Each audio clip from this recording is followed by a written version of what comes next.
जादुई टीवी। सुनो, तुम्हारे बाबूजी तो कब के गुजर गए।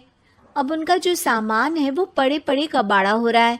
बेच ही दो, कुछ पैसे आ जाएंगी। बात तो सही है। अगले संडे फुर्सत में यही करेंगे। अगले संडे रोहित सारा सामान कबाड़ी को घर बुला के दे देता है। तभी उसकी नजर बाबूजी की पुरानी टीवी पर जाती है, जो इतने सालों तक कूड़े में पड़ी थी, फिर भी चमचमा रही थी। टीवी तो देखो, जैसे एकदम नई हो। हाँ, बाबूजी को टीवी देखना बहुत पसंद था। उनका सपना था कि वो टीवी पे आए। एक बार मौका भी था जब वो अपने गांव के गाने सुनाने किसी चैनल पर जाने वाले थे, पर मैं और मेरा भाई लड़ पड़े और बाबूजी को घर पर ही रुकना पड़ा। चला के देखें क्या? हाँ हाँ, क्यों नहीं, देख लेते हैं। पर शायद ही चले। बाबूजी ने उस लड़ाई के दिन के बाद टीवी देखना ही छोड़ दिया था। टीवी चालू करने के लिए उसमें केबल वायर लगा दिया जाता है। एक न्यूज़ चैनल चालू हो जाती है। स्वर्ग की सीढ़ी के रास्ते हैं तीन, तीनों के तीन रास्ते हैं संगीन। पहला रास्ता है सांप की बीन, दूसरा रास्ता घर में बिछा कालीन, तीसरा रास्ता कलकत्ता से चीन। ये क्या बकवास खबर है, कुछ अच्छा लगा दो। अरे आप बोलो तो सही, कोई अच्छी खबर सुना देता हूँ। मेरा तो काम ही खबर देना है। अरे बाप रे, टीवी बात कर रही है। हाँ, ये न्यूज़ वाला मुझसे। हाँ हाँ, आपसे ही तो बात करूंगा ना, आपके घर में हूं तो। अरे, ये सपना है क्या? तुम हमसे बात नहीं कर सकते? अरे सपना नहीं भाई साहब, ये टीवी जादुई टीवी है। बोलो, क्या खबर सुननी है, वरना ब्रेक लेने का टाइम आ जाएगा। सुप्रिया घबरा के टीवी बंद कर देती है। वो क्या था? अरे एक बार और चालू करके देखे, फिर से बात करेगा तो चैनल बदल देंगे। सुप्रिया फिर टीवी चालू कर देती है। अरे ऐसा कोई मुंह पे टीवी बंद करके जाता है क्या? मुझे बुरा लगा आपका नेचर। चाय पानी तो पूछो। सुप्रिया टीवी के बटन से चैनल बदल देती है। अब टीवी पर एक फिल्म चल रही है। अरे ये तो सूर्यवंशम है ना? हाँ, और ये ठाकुर को जहर की खीर दे दी और उसको पता भी नहीं है। ए भाई, खीर मत पीना, उसमें जहर है, मत पीना। ठीक है महाशय, जैसा आप कहें। हाँ। अरे, आपकी बात मान ली, पूरी पिक्चर ही अब तो बदल जाएगी। मतलब ये सच में जादुई टीवी है?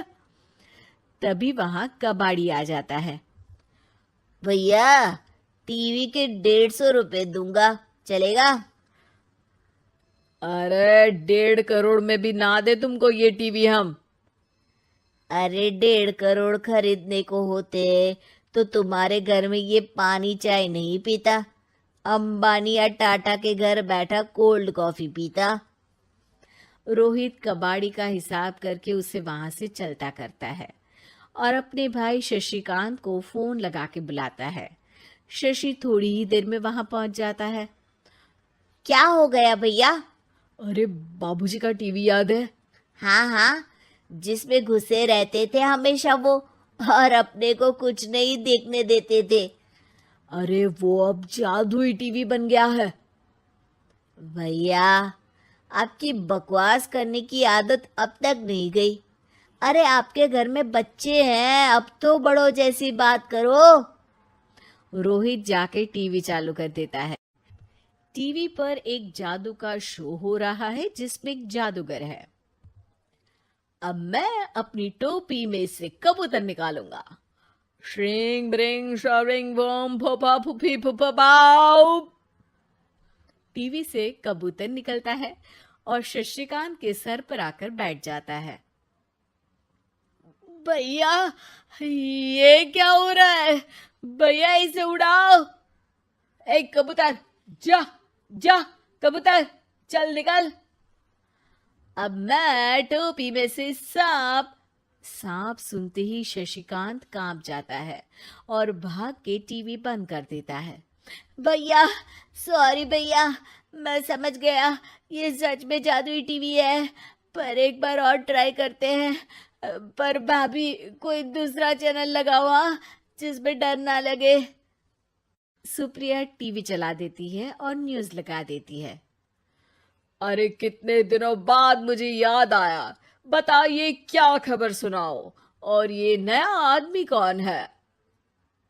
ये मेरा भाई है शशिकांत। ओह यस, वही है ना जिससे तुम लड़ लिए थे किसी बात पे, और तुम्हारे बुढ़ाओ पिताजी गुस्सा हो गए थे और टीवी को संन्यास दे दिया था। हैं?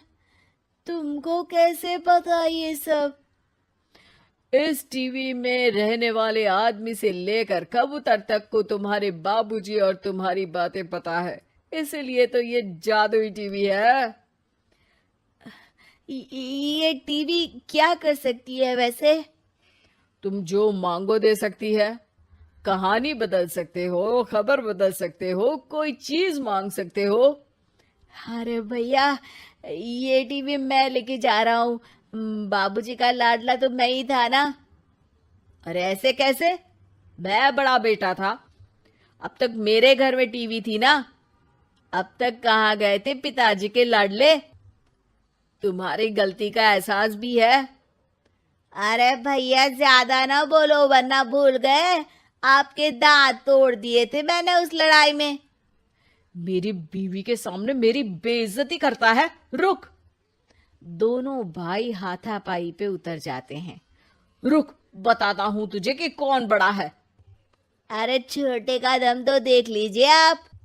ये खबर आपके बाबूजी को देता हूं। तभी टीवी अचानक बंद हो जाता है। अरे शायद टीवी नाराज हो गया। और लड़ लो, आए बड़े खली बनने। टीवी से एक तेज रोशनी निकलती है और टीवी में बाबूजी दिखाई देते हैं। बाबूजी आप? इतना चकरा क्यों रहा है? अपने बाप को नहीं पहचानता क्या? ये तो ऐसा ही है बाबूजी। प्रणाम बाबूजी।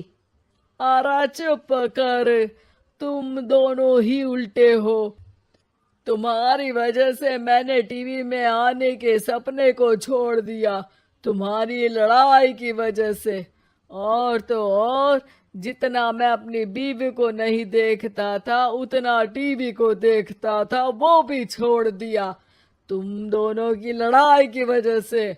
और अब मरने के बाद जब मैंने टीवी को जादुई टीवी बना दिया तो भी तुम इसका फल लेने की जगह लड़ रहे हो। अरे तुम तो लायक ही नहीं हो, अब तुमको बाबा जी का ठुल्लू भी नहीं मिलेगा। बाबूजी चले जाते हैं। टीवी बंद हो जाता है।